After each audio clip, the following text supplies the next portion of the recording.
Having tried more side hustles than the average folk over the last couple of years, today we are going to take a deep dive into every single one, ranking them from best to worst. Hopefully by watching this video, you guys will get some ideas on ways to make money along with what to expect before diving into each of the side hustles I mentioned.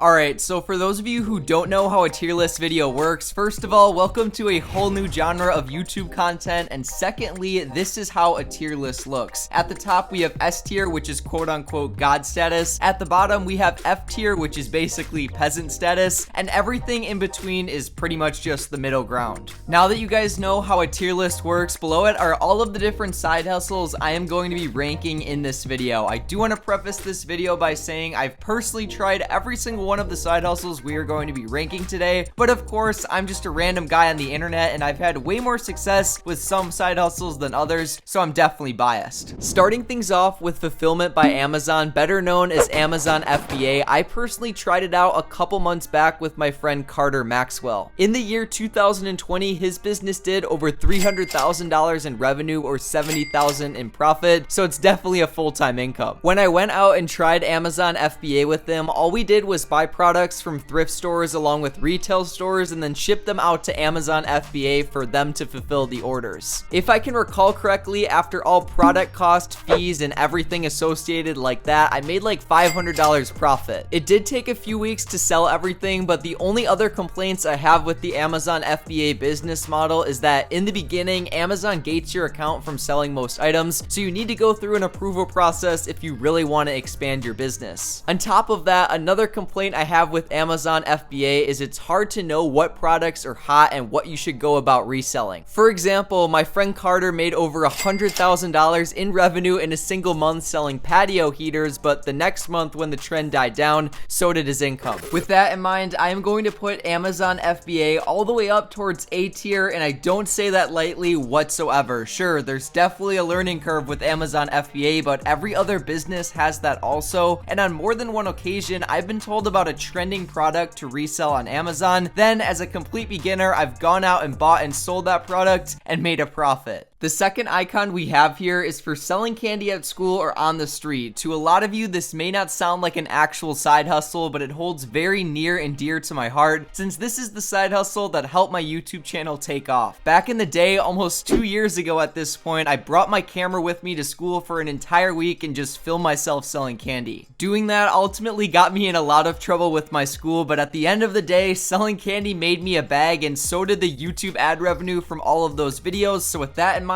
I gotta put selling candy at C tier. It's definitely gonna be below Amazon FBA since it's not like you can make $100,000 from it, but on the other hand, it's got a way lower barrier to entry since you only need like $20 to get started. Day trading is the side hustle up next, and I already know this one is going straight to E tier since I've tried it out personally on several different occasions, and in the end, I've about broke even. Day trading is a side hustle that takes years and years of practice to master, and over the long term, according to Google, 90% of day traders lose money. You can definitely be a part of that 10% who pulls up in a Lamborghini in the YouTube ads, but from what I know, it's extremely difficult. Next up, I've got the Instagram logo on the tier list since, believe it or not, you can actually make money on Instagram. Whether it's by selling your own product on a Shopify store or selling shoutouts, some people are making a full-time living just running a bunch of different Instagram pages. Unfortunately, for me personally, I'm not one of those people. I've bought and sold a few different Instagram pages for a profit. I've also started a couple of my own from scratch, but in the end, I couldn't have made more than like $1,000 profit. Since this side hustle has a low barrier to entry and pretty much anyone with a phone can start it, I'm going to put it one level above selling candy, so B tier. The only reason I didn't have success with the Instagram theme page business is honestly patience. If you want to run up the numbers big time on an Instagram theme page, it's gonna take a lot of time, and you definitely should be interested in whatever you're posting about, or else you're just gonna get bored and give up like I did. Since I mentioned Shopify dropshipping when I was talking about Instagram, we might as well rank that side hustle too, and let me tell you guys, I have a lot of beef with this side hustle. I bought a course for $200, spent hours watching videos on Shopify dropshipping, probably started 15 different e-commerce websites, and in the end, every single one of them failed or was at least profitable for a while and then failed. I did hear back in the day Shopify dropshipping was a lot easier, but nowadays I gotta put it all the way down at D tier. I know I'm gonna get some hate for that, but at the end of the day, dropshipping almost ruined my life and it will ruin yours too if you let it. Vending machines is a side hustle I gotta move all the way up to B tier. I've been seeing so many videos on my TikTok For You page of people just pulling massive amounts of cash out of their vending machines, and although I know it's not all profit, to have multiple machines paying you $10 to $20 a day is what you call passive income, baby. That's another TikTok meme right there, but in all seriousness, guys, I have always wanted to try full line vending. I've only ever done it with the small candy machine, so if this video gets, let's say, 3,000 likes, I'll definitely consider buying my own vending machine and doing a little series on this channel. This next side hustle we are going to talk about is kind of an embarrassing one for me. As you guys can see, I have it labeled with a picture of Iman Godzi's face. For those of you who don't know, he's another one of those social media business gurus, and he sells a course on how to start a social media marketing agency. I personally bought his course for a little under $1,000, and after 4 months of grinding, things finally came together since I got my first 2 clients for social media marketing. At the time, I believe I was charging $497 per month for my service fee, and on top of that, I charged an extra $500 for ad spend, which I would use to promote their business with Facebook ads. Little did my clients know though, I had absolutely no experience with running Facebook ads, so I just kind of winged it, and next thing you know, I spent $500 of their money, got them no results, and boom, I just lost both of the social media marketing clients I spent 4 months trying to get. On top of just losing these clients, they also asked me for their money back, but at the time I was 15 years old, broke, and I had already spent the money they gave me on another business venture, which went south, by the way. What failed business venture did that end up being, you might ask? Well, ladies and gentlemen, it was actually my YouTube channel. I know that might sound a little bit confusing since I have almost 100,000 subscribers now, but believe it or not, for the first 2 years of my channel, I pumped out 2 videos every single week for free, plus I also lost money on top of that since I bought my first camera to make videos, I bought some lighting, and also each video for the most part cost at least some money to produce. Nowadays, YouTube pays me anywhere between $4,000 and $7,000 per month in just ad revenue, and since I started getting paid for my content about a year and a half ago, I have made a total of $76,000. Because of that, we've obviously got to put YouTube in the S tier category. It's only fair, and since I'm feeling generous, guys, this random comment from the last video gets $100. I commented back to you letting you know how to claim your prize, and now for the last 2 icons we have on the tier list, we have sneaker reselling and also eBay. Starting things off with eBay, back when I was 15 years old, I started this business where I would buy iPhones from Craigslist for cheap and then resell them on eBay for a profit. It's a little bit more complicated than that, but in my first year selling on eBay, I did a little over $40,000 in revenue, and my profit was more like $10,000. This has to put eBay at S tier right alongside YouTube since I had some major success with it, and the barrier to entry with eBay is a lot lower than it is with YouTube, since nowadays with YouTube, if you want to get into it, you need to learn a ton of information about the algorithm and what it takes to get people to click on your video and also stay watching to the end. Before I go ahead and place my last icon for sneaker reselling on the tier list, go ahead and drop a like on this video since you already made it so far in, and now I'm going to go ahead and place the sneaker icon at B tier. It's definitely one of the better ways to make money out there. You only need $150 or so to get started, and you don't need to be a specific age to get started with sneaker reselling. If you guys want to see a video of me trying sneaker reselling for a week, please be sure to click right here. Be aware it is an old video, so it's kind of cringy, but I hope you guys enjoy it, and I'll see you in that video.